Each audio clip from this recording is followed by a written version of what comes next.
Hello, namaste, and aloha. Welcome to the Bhagavatam podcast in this YouTube channel, which I will constantly be updating with multiple episodes where ancient wisdom meets modern science. Uh, this is Murli, I'm your host, and today we are embarking on an extraordinary journey that will challenge everything you think you know about the origins of scientific knowledge. What if I told you that concepts we consider cutting edge discoveries, of the 20th and 21st centuries were actually documented in precise details over, yes, 5,000 years ago? What if the mathematical principles that power our computers, now our AI, the atomic theory that led to quantum physics, and the cosmological models that explain our universe were all described in an ancient Sanskrit text called Srimad Bhagavatam? Today, we are going to explore how this remarkable text not only predates but actually anticipates many of our most celebrated scientific breakthroughs. We will trace a timeline from the dawn of creation to modern discoveries, showing how ancient Vedic knowledge provided the blueprint of what we now call as modern science. So, what makes Bhagavatam unique is the systematic approach to precise mathematical calculations, detailed observational descriptions, logical progressions from atomic to cosmic scales, verifiable predictions about natural phenomena, integration of material and spiritual sciences. Pretty unique. The Bhagavatam isn't just historical significance, it's practical relevance. As we face challenges in quantum physics, consciousness studies, sustainable living, and understand the universe's origin, the ancient text offers insights that complement and often anticipate our modern discoveries. According to Bhagavatam's precise time calculations, we can map when various knowledge systems and religions emerged in human history. We're going to detail it out in a timeline. This timeline reveals something remarkable. The older the source, the more comprehensive and accurate the knowledge. So, why title the series on Bhagavatam or Srimad Bhagavatam as timeless wisdom for modern times, right?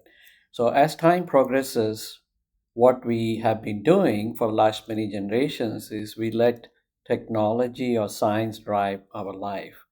Whereas what we should be doing is technology enabled wisdom is the one we should use to drive our life. So, what does wisdom mean here, right? So, there are two types of wisdom which is being referenced here. One wisdom is what we learn from generations ahead. Your parents, grandparents, great grandparents, your mentors, teachers, gurus. Is their experiences and their wisdom. We learn from that, and that becomes an enabler for us to make the right decisions. And obviously, the second type of wisdom is what we get from scriptures, right? So the more I grew older, I realized as a Hindu that one of the most powerful tool of wisdom which is out there is Srimad Bhagavatam, which we have mostly ignored. When I say that, obviously not ignored by some of the pretty well-known Eastern and Western inventors and scientists who, for their great inventions, and discoveries, they got a lot inspirations and they got wisdom from Srimad Bhagavatam and or other Vedas, which we will talk more in our first episode. Srimad Bhagavatam should be read, in my viewpoint, by everyone and as early as possible. There's no age limit. The earlier you read, the better it's going to help to understand your life better. And it will help at any stage of your life. Hello, welcome to the episode one of our groundbreaking series, The Ancient Blueprint for Modern Science. That's the title of the episode one.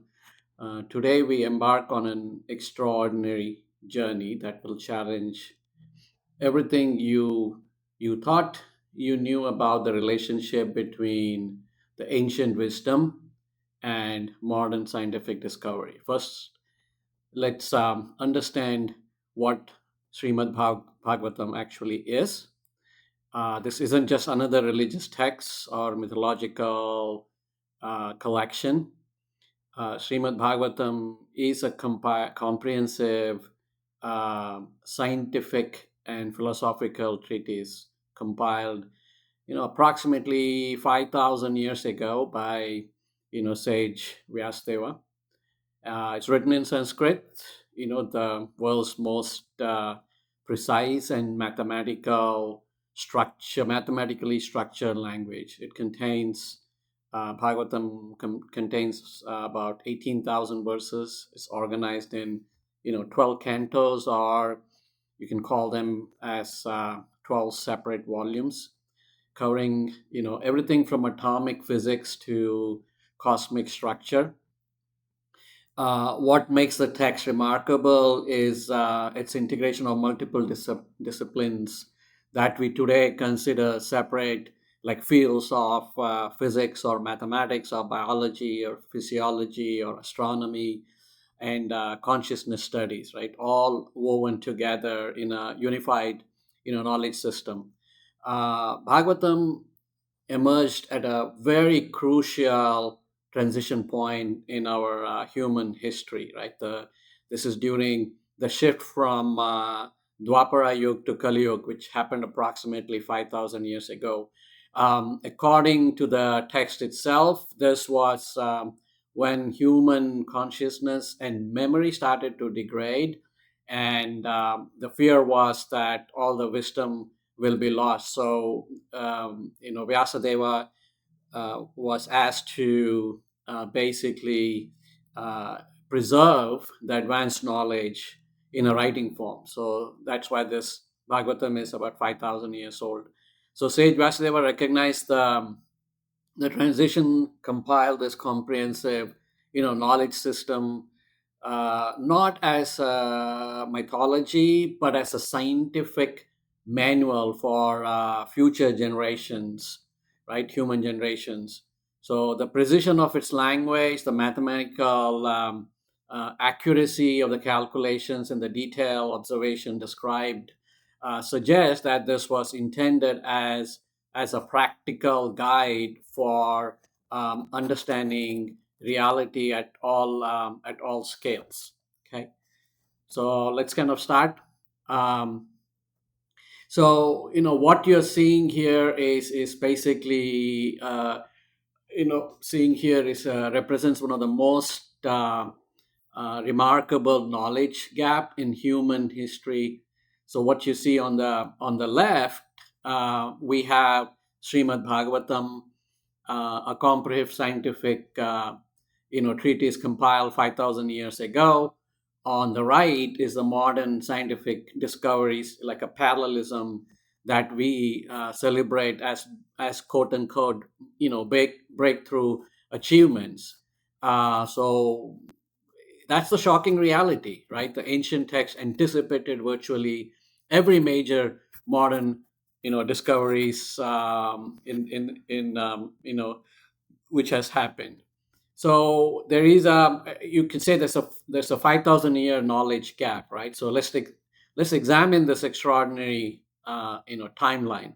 While modern science prides itself on recent discoveries, the Bhagavatam was describing the same phenomena with remarkable precision thousands of years earlier.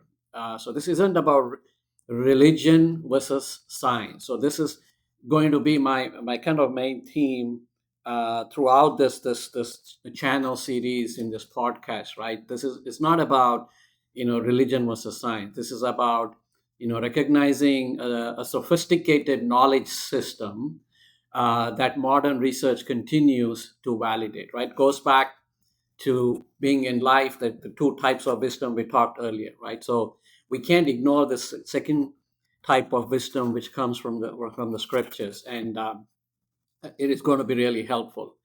So the Sanskrit term Sri Bhagavatam itself reveals the scientific approach. So Srimad means beautiful or auspicious, and bhaga refers to the six opulences, including knowledge and renunciation, and vatam means that which contains, so the title literally means the beautiful container of complete knowledge, right? So that's how this has been labeled. So let's consider the atomic theory. Modern physics traces atomic models to John Dalton back in 1803, with quantum mechanics emerging in 1920s. But and we will see in the future episodes the cantos. But and I'll explain to you what the cantos are. But in the canto 3, or the volume 3, chapter 11 of the Bhagavatam, it provides detailed descriptions of Paramanu, Paramanu, Paramanu. Okay, and we'll talk about that. Um, so which basically means the fundamental particles that combine to form larger structure through specific bonding principles, right? Makes sense for those of you in the science, right? That's exactly what we talk about, right? The text just doesn't mention atoms. It actually describes their vibrational nature, their combinations, and even the role of consciousness in atomic behavior, right? Concepts that today we call quantum physics, right? Is only now being understood through the observer, what you call the observer effect, right? So the precision is astounding, and the text provides calculations from atomic to cosmic scales, showing a sophisticated understanding of matters fundamental nature. Then moving on to, if you look at mathematics part of it, right? So mathematics presents an even more striking example.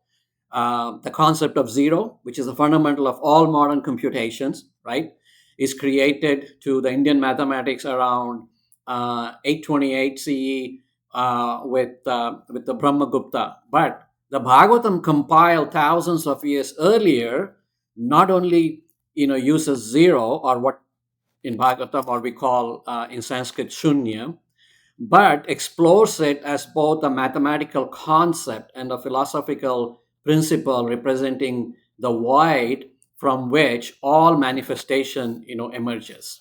Okay. Um, Similarly, the decimal system, and we'll talk about that, right? Infinity concepts, the pi calculations, right? And then the multiverse theory. So modern physics celebrates multiverse theory as a cutting edge concept, with serious scientific considerations beginning in 1980s. Yet the Bhagavatam describes multi universe in extraordinary detail in Canto 2, or the Volume 2, like I referred before. We'll talk again later.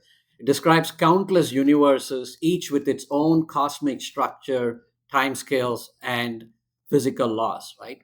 So the text doesn't just mention multiple universes; it provides detailed descriptions of their creation, maintenance, and dissolution. Again, in Canto 2 of the future episode, we'll dive into that. Same thing on biological development too, right?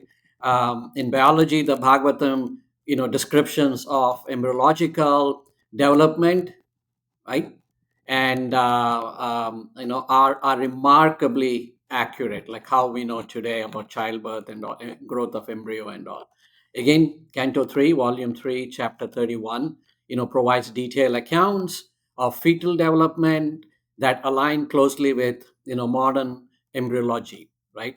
The text describes the formation of different body systems, the development of consciousness in the womb, and the relationship between the physical and the subtle bodies. Stay tuned. We'll dive into that.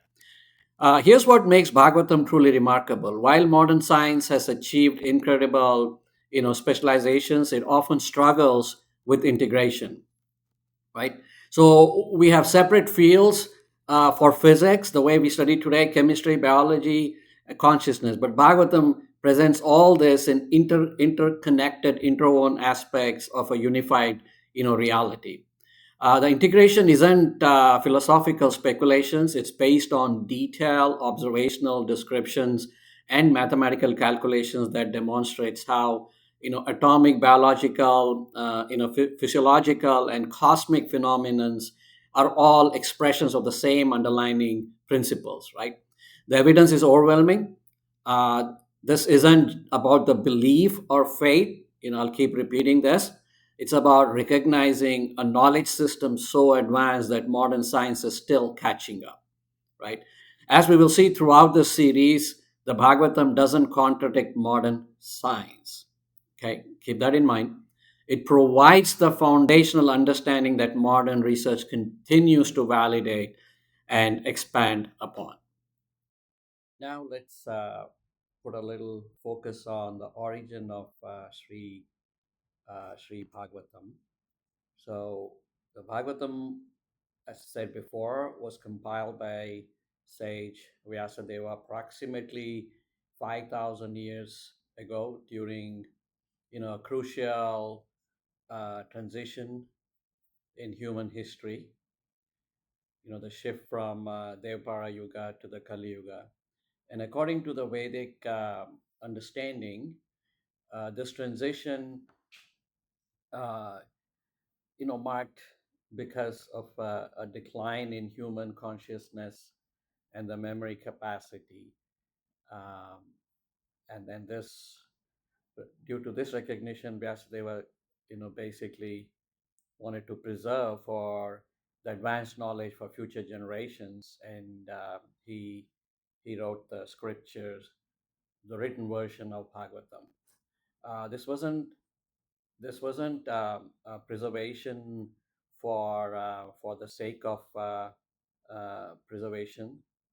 The text explicitly states it was compiled for future generations, who need this knowledge to understand uh, realities of fundamental nature, and the precision, the systematic organization suggests that was intended as a practical manual for both scientific and spiritual advancement for us as humans.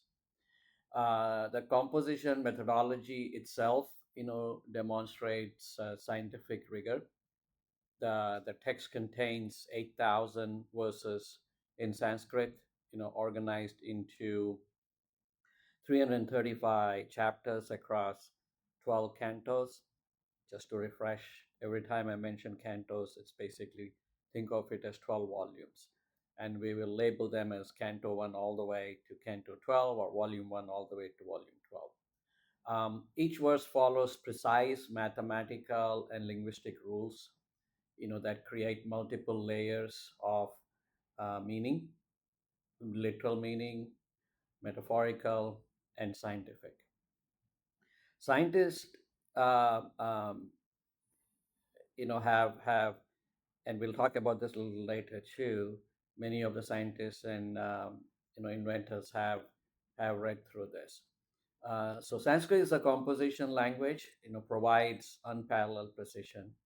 Unlike modern languages that evolved for general communication, Sanskrit was specially designed for scientific and philosophical discourses, and many of you may already know that. Its grammatical structure allows for exact tactical descriptions while maintaining, um, the poetic beauty. The understanding of how Bhagavatam anticipated modern science, to understand that we need to examine its remarkable structure. This isn't a random collection of stories, it's a systematically organized knowledge system comprising 12 cantos, each serving a specific scientific and philosophical purpose. Think of it as a comprehensive university curriculum, right, covering everything from fundamental physics to advanced consciousness study, right? Like when you go to an engineering degree in a university, right? Everything is so systematic. So think of it the same way that Bhagavatam is for life. So let's look at the 12 canto structure, right? As you can see here, Canto 1, it questions of existence. So it addresses that, it establishes basically the foundational questions and cosmic preview, like an introduction to physics course that covers the scope of reality from atomic to cosmic, studies. Um, Canto 2, dwells into cosmic creation, so creation of the universe. We'll talk in depth later about it. And the detailed cosmology, right? Essential advanced physics and cosmology describing how the universe emerged from fundamental principles. Um, so that's a canto, combination of canto two and three. So detail the cosmology part of it. Canto 4, genealogy and history, and covers genealogy and history, but from scientific perspective, showing how consciousness evolves through different forms and and time periods. Canto 5 is cosmic the geography, so presents cosmic geography, a detailed map of universal structure that anticipates modern understanding of cosmic architecture. Canto 6 explores universal laws, the fundamental principles governing reality at all scales, similar to what we now know as the laws of physics. Canto 7, focus on the science of governance, how consciousness organizes matter and energy, relevant to fields like systems theory and cybernetics. And Canto 8, describes cosmic cycles, the periodic nature of universal manifestation and dissolution, anticipated modern understanding of cosmic evolution. Canto 9, dynamic histories, and 10, and that's more about Krishna's life, which kind of validates many of the studies which we have gone through the cantos with examples of Krishna's life. It's not just about Krishna's life, these Canto 9 and 10. It also has uh, uh, it also has advanced scientific principles which are embedded in a narrative form, right? Sophisticated teaching methodology. So it's like Christian stories, but it has way to communicate, the scientific principles behind it. Canto 11 is presents advanced science and methodology, detailing, instructions for consciousness and research and the relationship between observer and observed, directly relevant to quantum physics. Pretty interesting. Canto 12 is all future, predictions and and scientific methodology for that, right? Including descriptions of technological developments and social changes that we are witnessing today. So you will see even reference to what we today are calling about artificial intelligence. So what makes this structure kind of remarkable is its integration across skills and disciplines, different disciplines. So the text seamlessly, moves from in atomic descriptions to cosmic architecture, from individual consciousness to universal principles, from mathematical calculations to practical applications. It's just amazing. Modern science, tends to compartmentalize.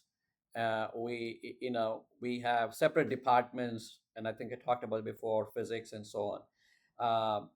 The Bhagavatam presents all this, you know as a as a single woven, interconnected, unified reality, like providing the integration that modern interdisciplinary research is struggling to achieve, right? Um, the precision is extraordinary, right? And you will see that. So the text provides detailed observational descriptions that can be verified with mathematical calculations, can be checked, and the predictions that can be, tested. This isn't the mythology or speculations. It's a systematic knowledge presentation using a rigorous methodology. So astronomical calculations alone demonstrates mathematical sophistication that rivals modern computational capabilities. So the descriptions of atomic behavior, cosmic structure, and consciousness, matter relationship show observational accuracy that suggests advanced investigative methods. So this systematic organization explains why the modern, scientists from Oppenheimer to Heisenberg found the text so valuable, and in their biographies you will see references to Bhagavatam and Vedas. They weren't just reading religious stories, right? They were assessing a comprehensive knowledge system that provided, insights available to their specialized fields. So Bhagavatam's integrated approach offers exactly what modern science needs: a unified framework and understanding reality at all scales. So you probably, as we go through this channel, you'll see why I see it's so important for people to, read and understand Bhagavatam, not as a religious text, but more from, the second part of the two wisdoms I had talked about so many times earlier.